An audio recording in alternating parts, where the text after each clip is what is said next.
daughter was scared to death. Okay, she wouldn't leave the house because there was something flying over our house. We thought it was the end of time. When I regained consciousness, I was on board of this, apparently on board the spacecraft, and I encountered two different types of beings. We have photographs, we have films, we have expert witnesses. What more do you want? We could prove that these objects exist. We're past the point of proving they exist. The question now is, why are they here, and what do they want? Unidentified flying objects, UFOs. Are they spaceships from other worlds traveling through our galaxy, or are they something else? So far, we cannot escape our own solar system. Our technology has placed man no further out than the moon. If we can't travel to them, can they be coming to us? The American government says no. Despite films like this, they say it's physically impossible, so they've closed all their official investigations of UFOs. That was a fallacy. 69, they claimed to the public that they closed the doors, and they didn't, because the document shows that they continued on gathering information. So that was an out-and-out lie. Under the Freedom of Information Act, some Americans petitioned the government for the release of top-secret UFO documents. These documents, they claim, suggest a cover-up, a cosmic Watergate. All we want to know is what's going on. We want the government to tell us the truth.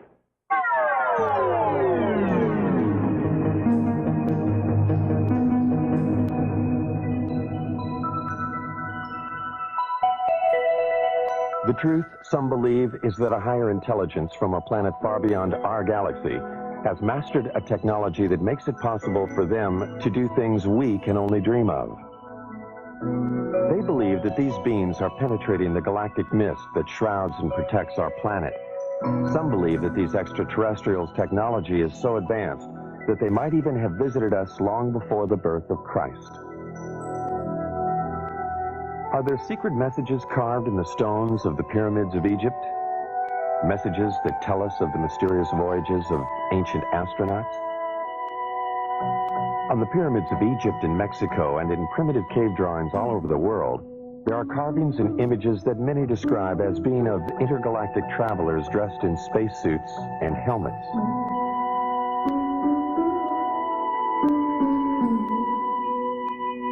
Early Romans wrote about flying shields, ancient Egyptians about circles of fire in the sky. Are these references and these drawings about spacemen or about the gods they worshipped in the heavens above? Aliens from other worlds with extraterrestrial powers are credited by some with having moved the great stone monuments of Easter Island. Others point to the giant circle of Stonehenge as being a sophisticated astronomical tool, only possible at the time if it were designed by others with a more advanced knowledge of the universe. And then there are the Nazca Lines, an alleged spaceport. These mysterious images, decipherable only when seen from the air, were carved in the ancient times atop a mountain in Peru. Many claim this was a landing area for ETs.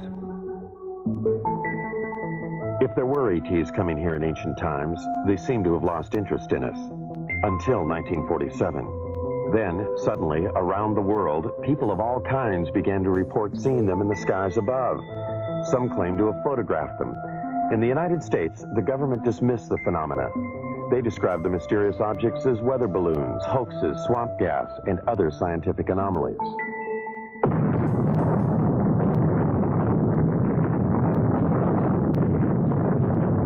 World War II had just ended.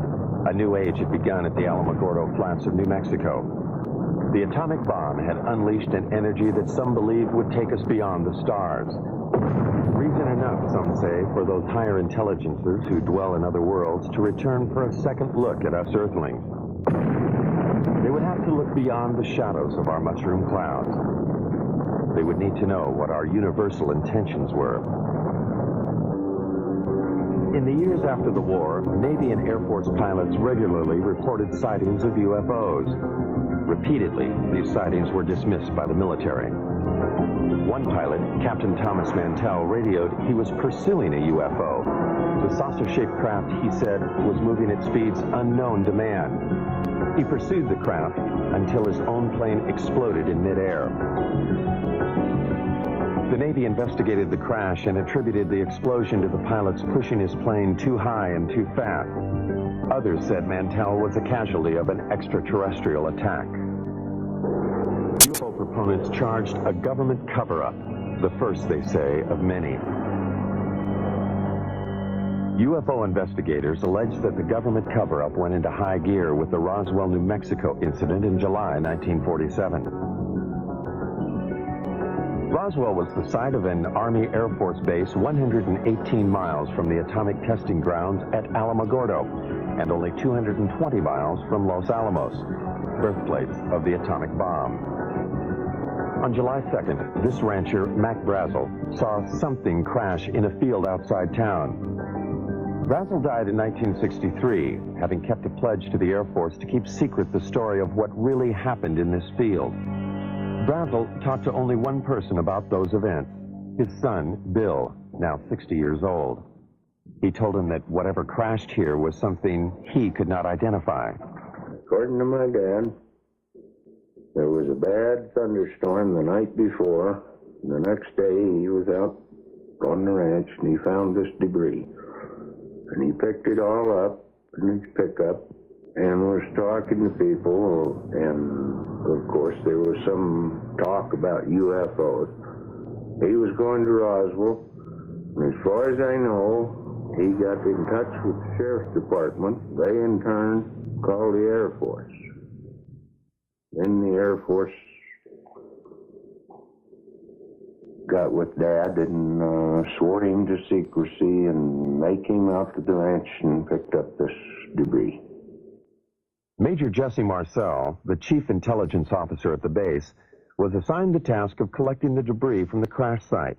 His selection for the job, UFO proponents say, is proof that the Air Force knew from the start that... With my knife. I found one piece of that, what looked like metal anyway. It was not flexible, but it was as thin as a foil of a pack of cigarettes. It was that thin. One of my boys told me, said, there's something unusual here. He said, I tried to make a dent in this metal. And he says, you can't dent it. You can't make a mark on it.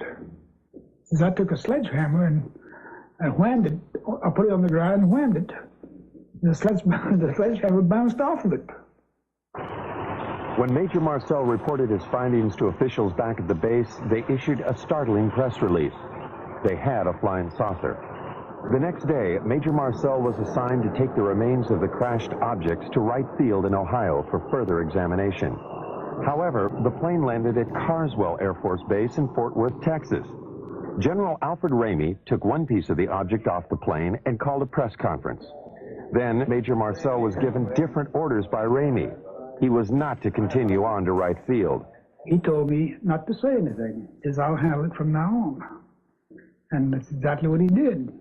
When he came out, he said, he told the press that was there, he said, that was nothing but a weather balloon, crashed weather balloon. Marcel, under orders not to say what he believed, only recently spoke out against the Air Force's revised story. It was definitely not a weather balloon. And it was an aircraft. So what it could have been, I wouldn't know. I still don't know. Mac Brazel, who had a rancher's knowledge of such things, told his son that, like Major Marcel, he knew the object was not a weather balloon. He said that's what the Air Force tried to make him believe, that it was a weather balloon. And he said, Bill, he said it was not a weather balloon. He said, I don't know what it was. But he said it was something altogether different and much bigger. If extraterrestrials are good. Philip Klass, a military expert, disagrees. The fact of the matter is that it was not a weather balloon as such. It used a weather balloon as a vehicle, But what it was is called a radar corner reflector. It's an object that is roughly hexagonal so that it can be tracked by radar. And no matter what angle this hexagonal thing is pointing, it always returns a strong radar echo. So the object was not a weather balloon as such, but it used a weather balloon to hoist it. If the object were only a weather balloon, UFO proponents say, then why did the Air Force pledge Mac Brazel to secrecy? And why did the Air Force pursue his son in the months that followed? Only 22 years old at the time, Bill could not help but be intrigued by his dad's discovery of the strange materials in this field. He searched for and found some remnants of the crashed object.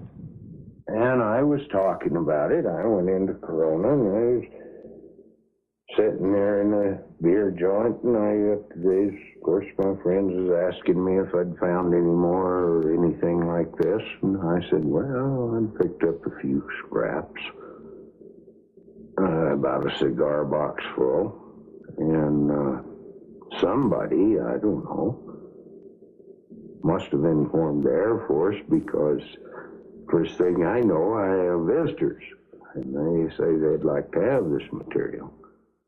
And they didn't tell me they'd confiscate it. They just said, well, like we're going to have it one way or the other, you know. What Bill and his father found was taken to what is now called Wright-Patterson Air Force Base. Some believe, however, that much more was taken there. What they say is the actual shell of a spacecraft. This spacecraft, they allege, was struck by lightning, causing pieces of it to fall away into Mac Brazel's field. The craft itself, they say, crashed 78 miles away. The story has it that the spacecraft and the bodies of its alien crew members were then taken to Wright Field and stored in Hangar 18. Myth or fact? The Air Force denies the existence of craft or ET bodies. Nothing has surfaced in the Freedom of Information Act released top-secret government documents. Nothing to support what some claim is this actual photo of an ET's arm. The Air Force also denies the existence of Hangar 18 itself. Senator Barry Goldwater has written that he has tried to gain access to the legendary building. In letters to UFO proponents, Goldwater enigmatically says that he has given up trying to solve the mystery. Not because he's satisfied with what he hears, but because it's just impossible to get anything on it. Nuclear physicist Stanton Friedman, however, believes the evidence is there.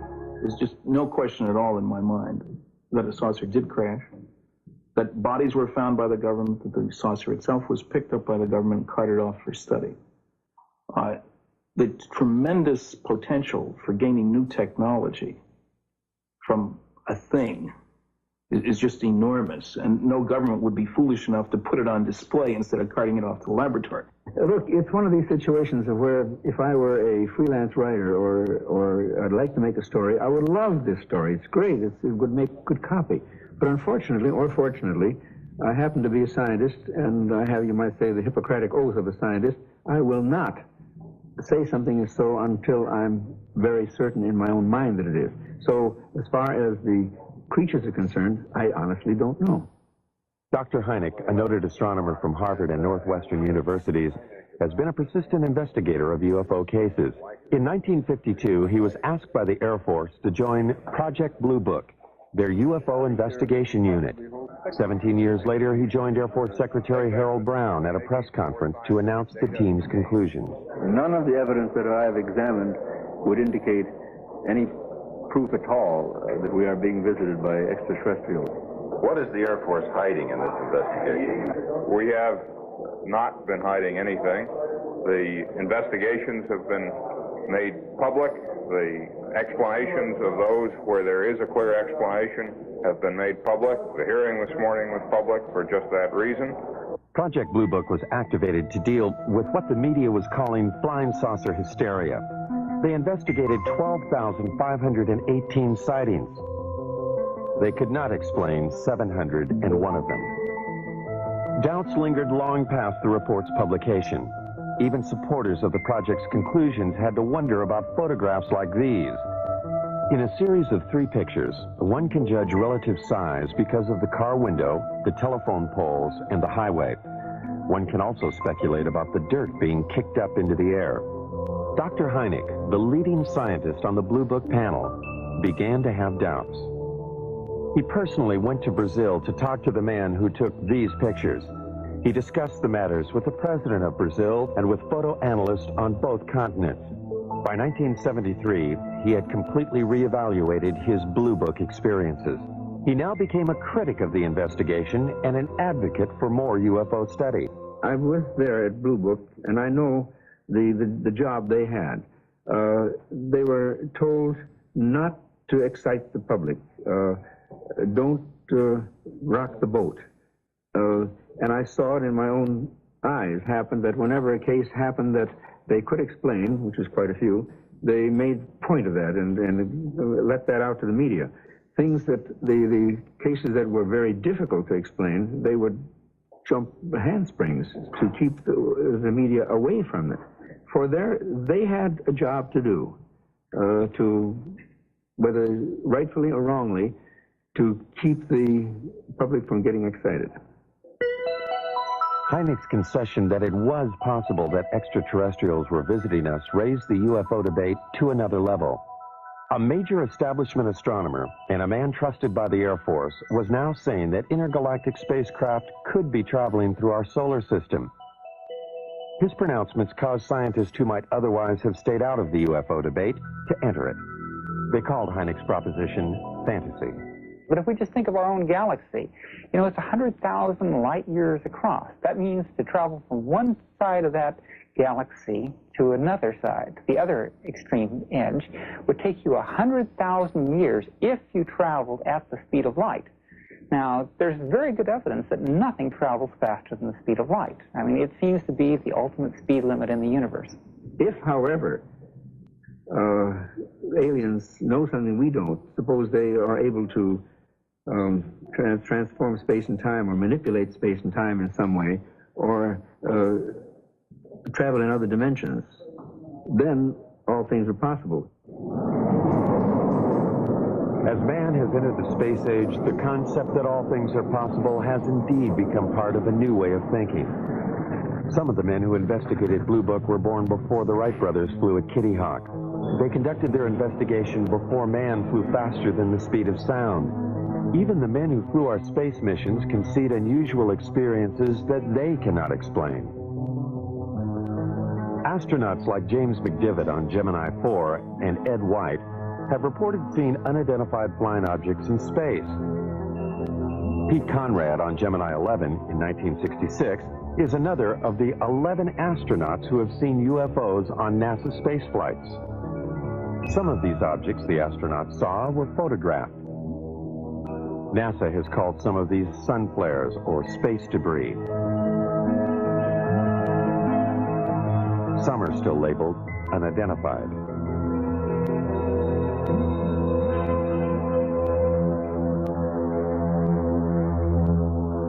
Astronaut Gordon Cooper was so impressed with an unidentified flying object he saw that he wrote about it to a special United Nations commission studying the phenomena. He wrote, "I believe these extraterrestrial vehicles and their crews are visiting this planet from other planets, which obviously are a lot more technically advanced than we are here on Earth." Recently, Cooper reversed himself. He does not now believe that what he saw was an extraterrestrial spacecraft. Another of the original Mercury 7 astronauts, however, has not changed his mind about what he saw on a test pilot flight in 1952. Deke Slayton. As I closed on this thing, well, it looked like a weather balloon, and that's what I presumed it was. And I had plenty of gas and time, so I decided I'd just come back around and make a pass on it. And I got around where I should have been coming back on this thing. All of a sudden, it didn't look like a balloon anymore. It looked like a saucer sitting on edge, about a 45-degree angle. I didn't have any gun camera film on board, unfortunately, or I'd have shot some pictures of it. And about that time, I guess whatever it was, for whatever reason, it took off climbing at about a 45-degree angle and just accelerated and disappeared. And I obviously couldn't follow it with an old piston engine fighter. So I turned around and went home. Some UFO observers, however, have had camera and film on hand at the critical moment. This footage was shot from a helicopter off Catalina Island in 1966. Some say this is a single-wing aircraft. This film was shot by the coach of the Great Falls, Montana minor league baseball team in 1950. The Air Force says it is a picture of two aircraft. This film was shot by a newsreel unit in Guatemala in 1976. Some say this is also an aircraft.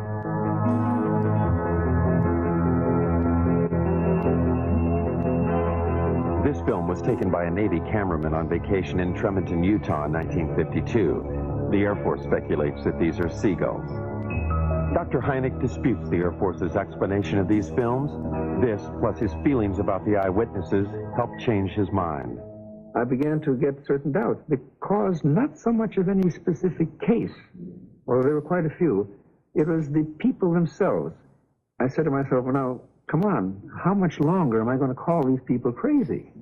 And when I changed my glasses, you might say, a little bit, and took a view that maybe these people aren't crazy, and began to realize what sort of people they were, the people who would be accepted in any court of law as a witness, let's say, good, solid people, I said to myself, well, the time has come to maybe change my attitude.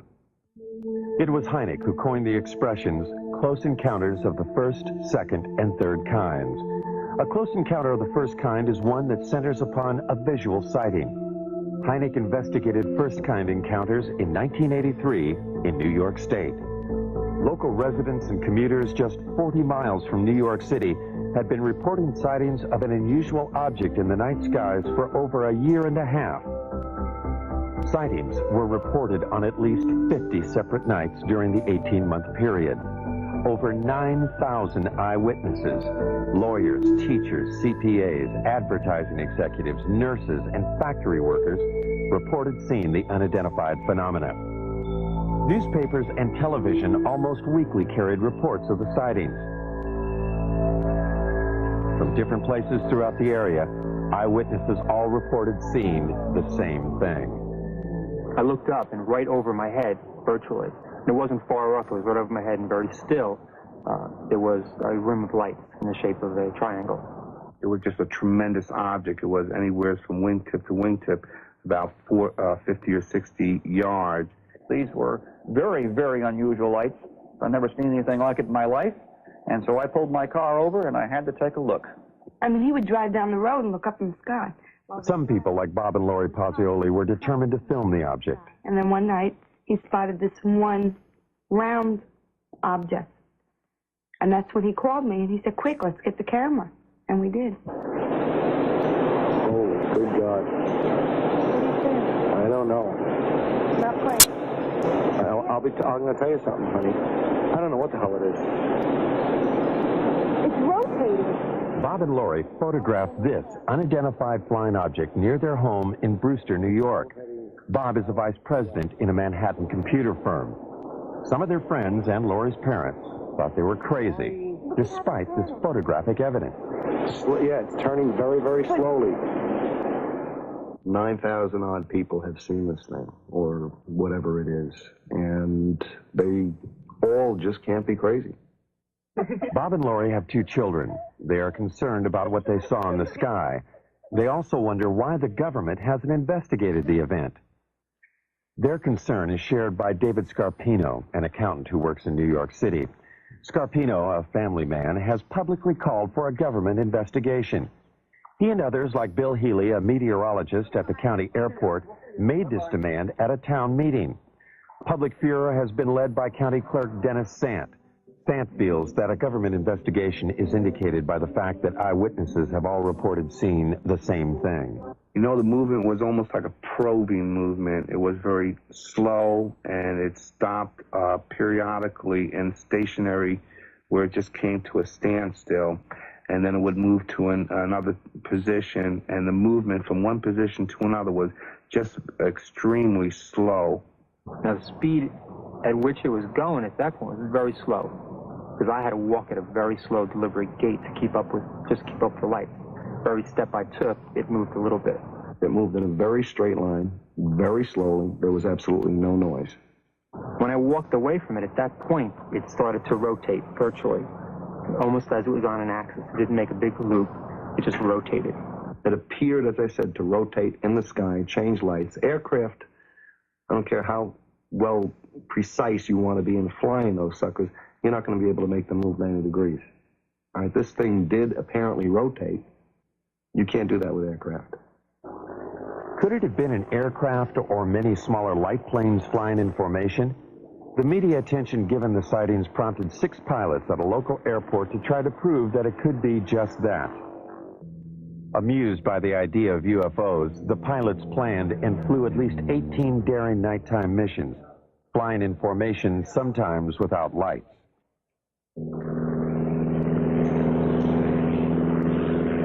This hoax fooled at least some of the eyewitnesses, but not Bob and Lori. They claimed that in addition to photographing the UFO, they also videotaped the light airplanes as they enacted their hoax. There are 6, and the lead one has his 3 lights on. Everybody else only has 2. Did you hear the engines? Some UFO investigators agree that many of the reported sightings were probably of the hoax. But some eyewitnesses, they say, were clearly able to differentiate between the hoax and the unidentified object. As it was coming over, there was a star in the sky, and as the lead light went under that star, right behind it, you could still see the star, which meant it was not a solid object. And as it was going overhead, you did hear engines. All right, now, what kind of aircraft engines, I don't know, but you did hear aircraft engine noise. Engine noise, different lights, and different flying movements, UFO proponents say, clearly make the airplanes IFOs, identified flying objects. But this object, or objects, remains unidentified for many. Some eyewitnesses refuse to accept the possibility that these are also the lights of the airplanes. I know what it wasn't. It wasn't an ultralight. It wasn't a blimp. It wasn't gas. No one's tried to tell me what it was, but I know what it wasn't. Investigators have subjected the videotape images of the hoax and the unidentified lights to various computer analyses. By digitalization of the images, they hope to be able to determine if the area between the lights of the UFO was solid, indicating one craft. The airplanes, they hope, would show night sky in the center of the light. Physicist Al Hibbs. Pictures like this, night sky, a few lights, taken with a television camera that was perhaps being moved, not deliberately, but accidentally while it was taking the pictures. There's really nothing you can say about these things. In one case, a very good explanation is offered, and I see no reason to disbelieve it. In the other case, there's no explanation. I certainly can't offer one. I would love it if some UFOs were extraterrestrial objects being piloted by extraterrestrial beings. I think that'd be the most marvelous discovery of the history of man. I'd love to have that be true. So I'm not going to say that foreign objects, artifacts made by intelligent creatures in the solar system, I'm not going to say that's preposterous. I'm going to say it is so unusual, so immensely important, that I'm not going to assign any sightings like this to that phenomenon with a lot more data. Insufficient data, the object remains unidentified. For government officials, therefore, it is of no consequence. But for the New York eyewitnesses, the question of what it is remains. They find the government's apparent lack of interest puzzling. The government didn't come to me as a rational individual. As an accountant, I like concrete things. I like evidence. For them to say that I didn't see anything without really talking to me and investigating it means that they were trying to hide something. And that was my feeling from the very beginning. They know something, okay? They know something. Either they know that there's something up there, and they want to investigate it themselves and don't want other people trying to handle it, or they're doing something. But if they're doing something, then let people know about it. This New York State event occurred over a densely populated area and over a nuclear plant, prompting one eyewitness, New York attorney Peter Gersten, to suspect a government cover-up. With others like Larry Fawcett, a police officer in Coventry, Connecticut, he helped establish Citizens Against UFO Secrecy. Fawcett, who says the way he views the world has been drastically affected by his sightings of a UFO in 1965, petitioned the government for the release of UFO-related documents. These documents, released under the Freedom of Information Act, were previously classified top secret. An example of some of the government documents we have obtained are the overflights over the military bases in 1975, over Wurtsmith Air Force Base in Michigan, over Malmstrom Air Force Base in Montana, Loring Air Force Base in Maine, Minot Air Force Base in North Dakota.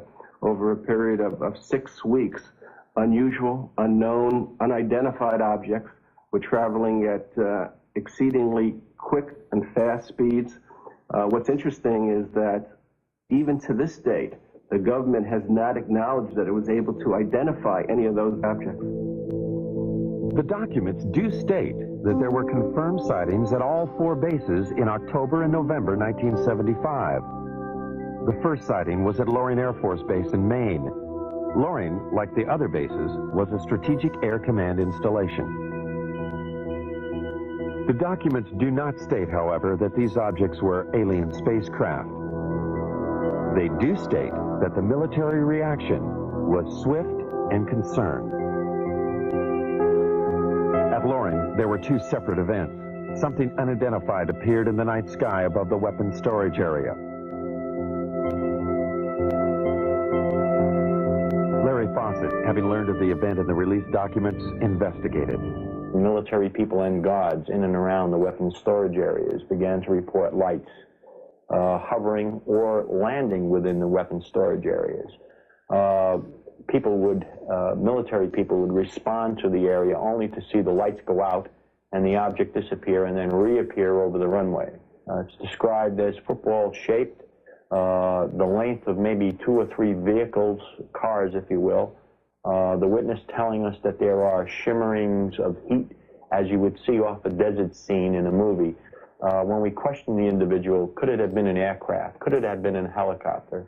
The military person, and I'll give you his name, Steve Eichner, telling us, no, I know what helicopters look like. I've been around aircraft. I work on aircraft. This is something I've never seen before. The official records, which I quote in my book, indicate that on the first night, it certainly was a helicopter. It was described as a helicopter.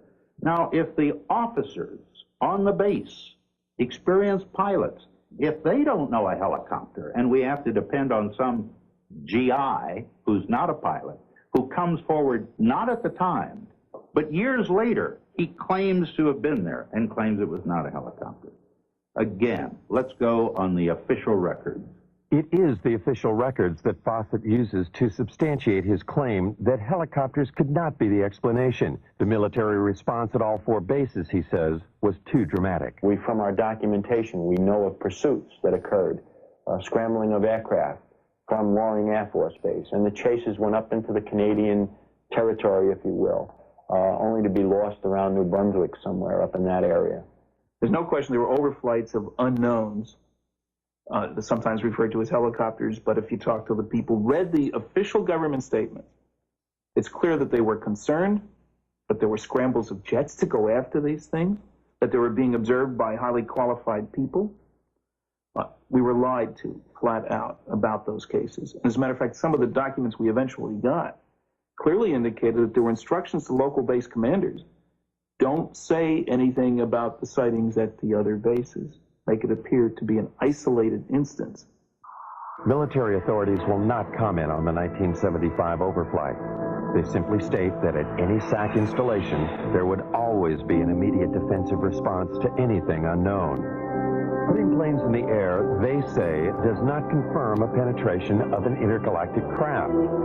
Citizens Against UFO Secrecy, however, refer to other documents they've gotten released by the Pentagon to prove their claims. In May of 1985, we've gotten a document that was classified top secret in 1948, and about a month after its release to the other agencies, its distribution, it was ordered, recalled, and destroyed, each and every copy.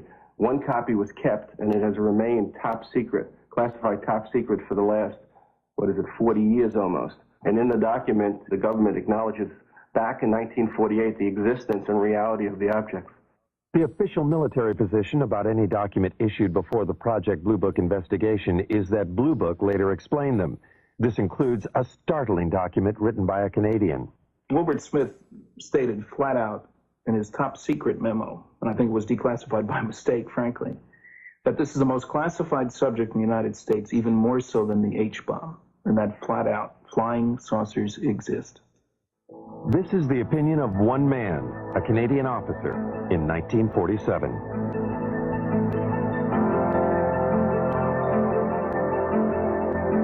For proof that flying saucers do exist, some critics demand more than just the accounts of those who have had close encounters of the first kind, visual sightings. Even when first-kind encounters are reinforced by photographs, they fail to satisfy the need for physical evidence. This woman claims that she has had a close encounter of the second kind. A second-kind encounter is defined by its having physical evidence.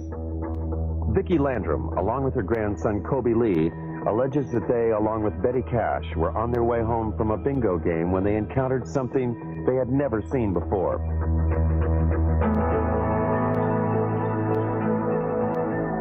The alleged event took place on December 28, 1980. Vicki and Colby were driving in Betty's car on Highway 1485, 30 miles from the Houston airport and only 37 miles from NASA's American Space Headquarters.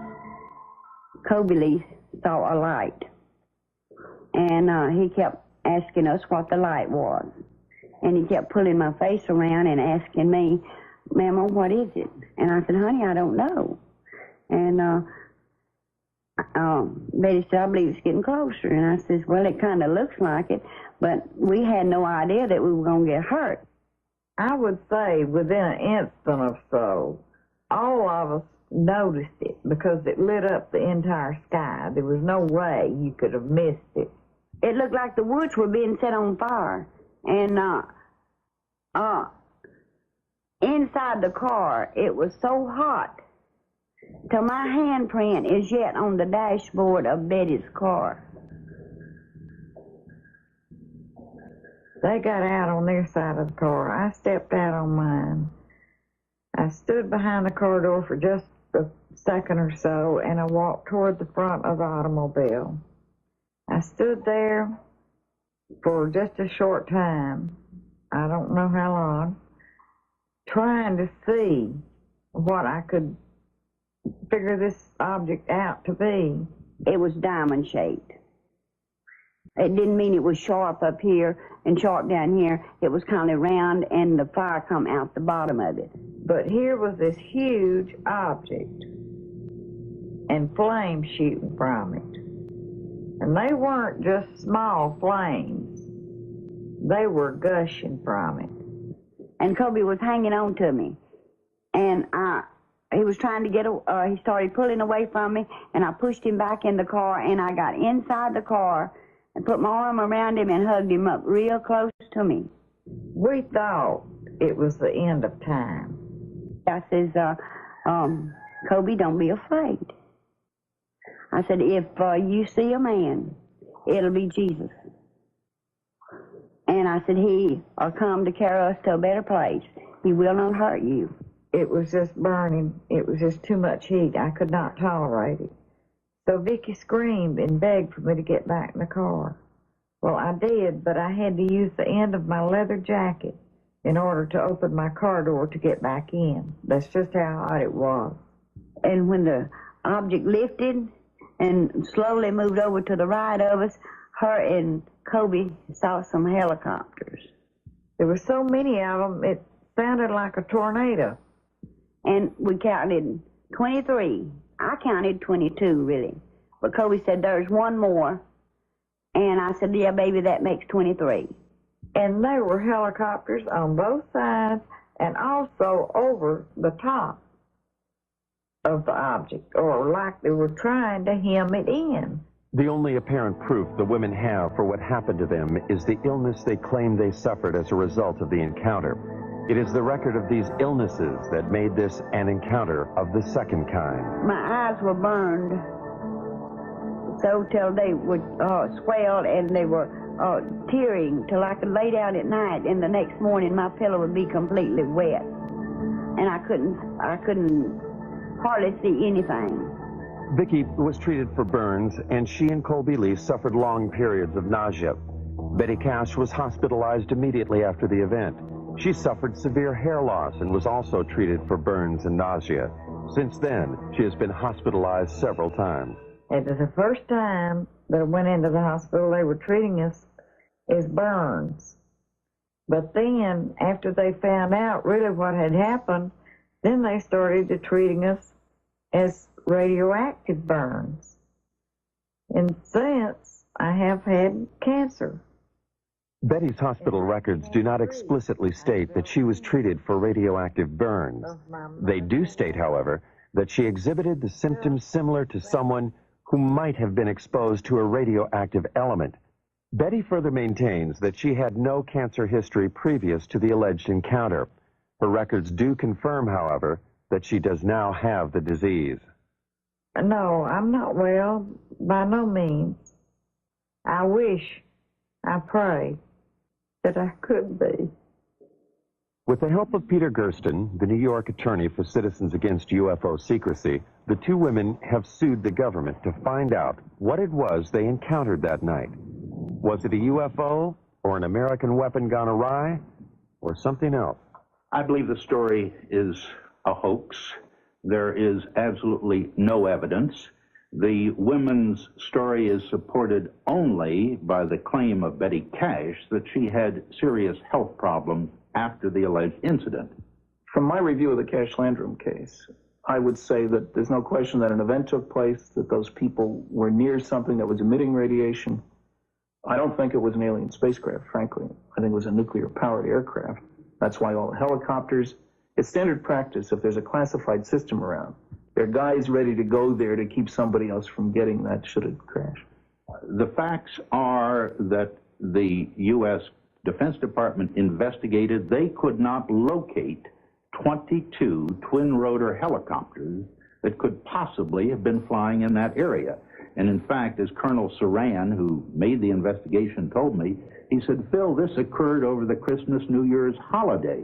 He said, you couldn't get that many helicopters. You couldn't get a military operation into the air over the Christmas, New Year's holiday unless the nation was at war. The object was there. It existed. There's no question about that. What's interesting is that for the first time, the government has suggested that it wasn't theirs, that it was possibly a true UFO. And nowhere has the government ever admitted, other than this basic document that we've gotten from 1948, that UFOs exist. I love this country and for all it stands for, but I wish they would tell us the truth. If extraterrestrials are coming here, what do they want? Are they coming here just to observe us, or are they making actual contact with some of us? Contact with an alien is what Dr. Hynek calls, and what Steven Spielberg has celebrated in the movies, as a close encounter of the third kind. Charlie Hickson says he's had such an encounter. These things, evidently, they're coming from another world somewhere. I don't know what message they have for us or what they intend to help us, but certainly they're not going to harm us because they didn't harm me. Charlie Hickson's alleged abduction aboard a UFO in 1973 followed the story of Betty and Barney Hill's abduction in Exeter, New Hampshire in 1961. A most recent claim of a close encounter of the third kind occurred not in the backwaters of Mississippi, but in the heart of New York City. Rosemary Osnato. Suddenly I hesitated, or I couldn't seem to put the key in the door. And I just turned around and wanted to go up to the roof. And this seemed rather odd because you just don't do that in New York. You don't go up on the roof at 1 o'clock in the morning. It's just not something you do. And yet I was doing it. And there seemed to be a very bright light that was shining in the hallway. And I thought this was moonlight at first, and apparently it wasn't moonlight, because when I got up there, there was a very bright light up on the roof. And then it went out for a few seconds. And then it came back on again. And I was just lifted, physically lifted, in that beam of light. when I got into the craft, I was led by a group of, I guess, more than one group of grayish-skinned, small men or women. I don't know what they were, but large eyes, thin, frail, and they communicated telepathically. 19-year-old Travis Walton of Snowflake, Arizona, claims he encountered similar aliens in 1975. Walton was, in his words, zapped by a blue light when the spaceship appeared when he was working in the forest. When I regained consciousness, I was on board of this, apparently on board this spacecraft, and I encountered two different types of beings. The first type of creature I saw was about 5 feet tall. They were very white-looking. Their skin was very pale, and they didn't have any hair on their heads, and they had enormous eyes. There was a type of being there that, you know, anyone else would consider to be look very human-like. Walton was found on a roadside 5 days after he disappeared from the forest. He could, however, recall only what seemed like an hour of time passed. Time, he claims, he spent aboard an alien spacecraft. Now 29, he reflects on that experience. I lost my job. The effects were quite negative. You know, time lost. You know, it was a very disturbing thing in my life. A lot of negative publicity, really. You know, this is a kind of a stigmatizing thing for people to, consider you. A certain percentage of people think that you're wacko. What Travis Walton and others claim they have experienced has, according to some, now been validated by government documents. About to join the literature of third-kind encounters is the startling tale of an alleged landing of a spacecraft outside an American Air Force base in Rendlesham, England. The American military admits they are still withholding 6 documents. In the Bentwaters case, we have an eyewitness, which is rare. We have an audio tape made at the time of the actual event. We have a government document which corroborates the existence of the incident. The government has no reason to withhold the information. The UFO is said to have crashed in the Rendlesham Forest in an area 2 miles from the American military installation. Released Air Force documents confirm that military personnel were dispatched to the site on the first night. They reported seeing the lights of the mysterious craft. On the second night, after Geiger counter readings indicated increased radioactivity in the area where it seems something could have landed, the commanding officer of the base, Colonel Charles Halt, along with several officers and enlisted men, also reported seeing the UFO. Halt wrote this document reporting the sighting. It clearly indicated the presence of a strange glowing light that illuminated the entire forest. It tells of pulsating red and blue lights and of the objects disappearing.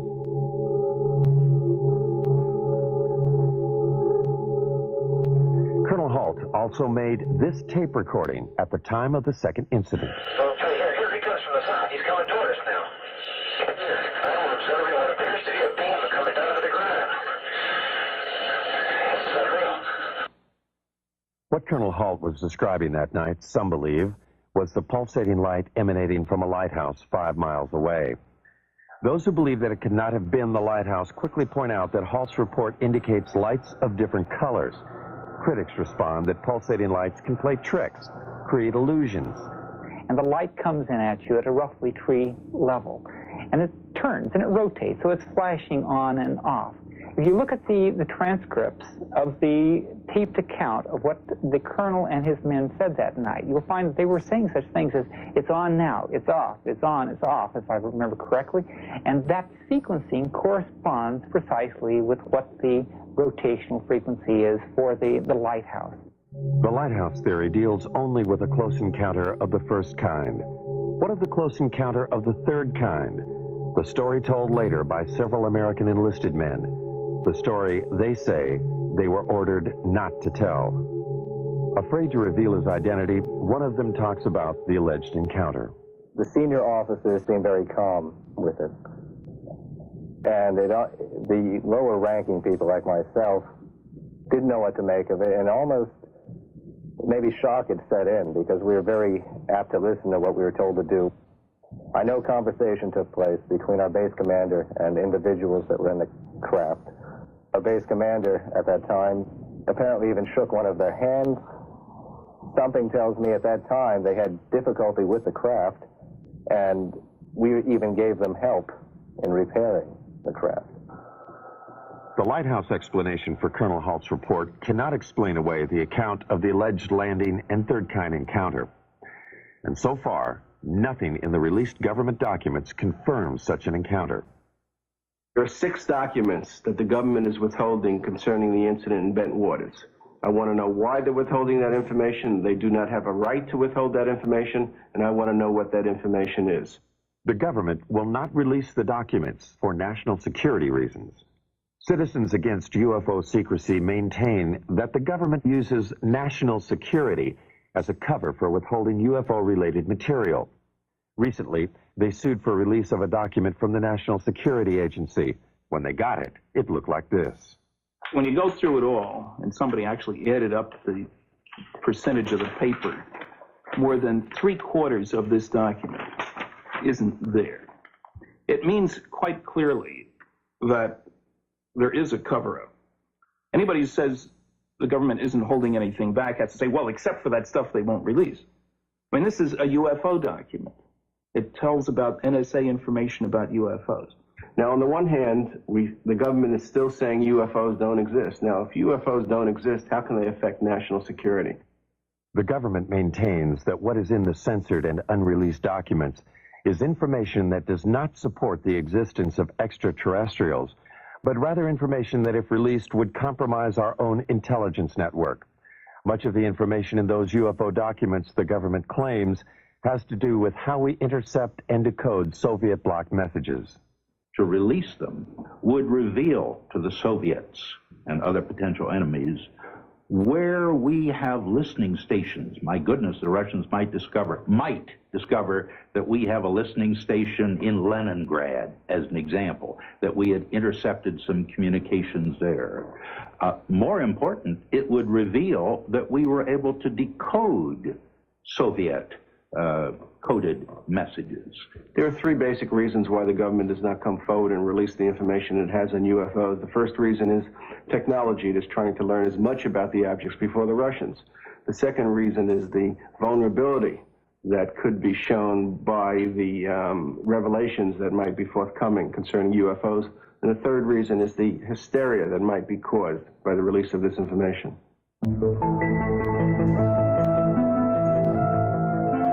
Are these spaceships from other worlds? Are we being visited by intergalactic aliens with a technology and civilization that dwarfs ours? Most scientists say no, they are not, because they cannot. UFO proponents say they are, that our myopia prevents us from seeing life elsewhere as being different from ours. I think one should also point out, as Arthur C. Clarke has said, that when we look for life elsewhere, we should not look only for life as we know, but life as we don't know. And he went so far as to say we should even look for life as we can't understand it. We are now only beginning to free ourselves from the gravity that binds us to our own planet. A new generation of Americans, those born in the space age, demand new answers to old questions. More receptive to the possibilities, they want to know, are we being visited by intergalactic travelers? They have joined their voices to others asking, what's going on? Is there a government cover-up? Do the unreleased documents contain evidence that proves that UFOs over our nuclear plants and air bases are actually from other worlds, or are they from earthly neighbors? Most scientists agree that there is life in the universe, but that it cannot travel here. They hope only to communicate with that life with giant radio telescopes. These scientists believe that what is being hidden in the government documents is probably not secrets of other worlds, but the secrets of an earthbound Cold War. Either way, we want to know what's going on.